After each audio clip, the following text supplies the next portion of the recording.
वागेश्वरी हिंदी कक्षा में आप सभी का डॉक्टर नीरू मोहन वागेश्वरी स्वागत करती हैं। आज का पाठ अविकारी वर्ग से निपात पद से संबंधित है। आज हम निपात पद और निपात पद से संबंधित पद परिचय की चर्चा करेंगे। निपात वे अव्यय शब्द हैं जो किसी पद या पदबंध के बाद लगकर उसके अर्थ में विशेष प्रकार का बल ला देते हैं। विशेष प्रकार से बल देने या अवधारणा देने के कारण ही इनको अवधारणात्मक अव्यय भी कहते हैं। हिंदी के प्रमुख निपात हैं ही, भी, तक, तो, मात्र, भर।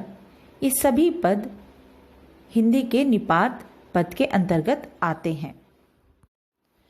निपात का पद परिचय। कुछ वाक्यों के माध्यम से मैं आपको निपात पद से संबंधित पद परिचय स्पष्ट करती हूँ।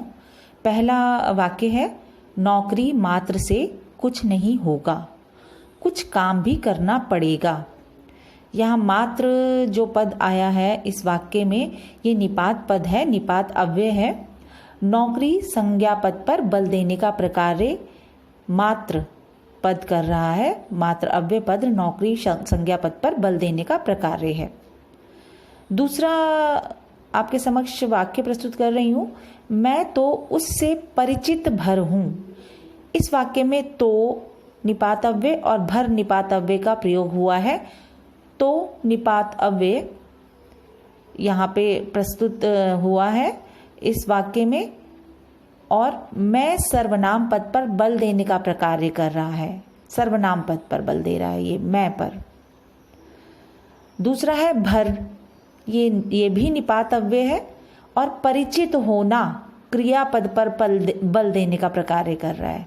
परिचित होना क्रियापद पर बल देने का प्रकार्य कर रहा है। तीसरा आपके समक्ष एक और उदाहरण प्रस्तुत है, अब तो पिताजी को ही जाना पड़ेगा, तब वह बात मानेगा। इस वाक्य में ही निपात अव्यय का प्रयोग हुआ है और ही निपात अव्यय पिताजी संज्ञा पद पर बल देने का प्रकार्य कर रहा है। यहां पर निपात पद से संबंधित पद परिचय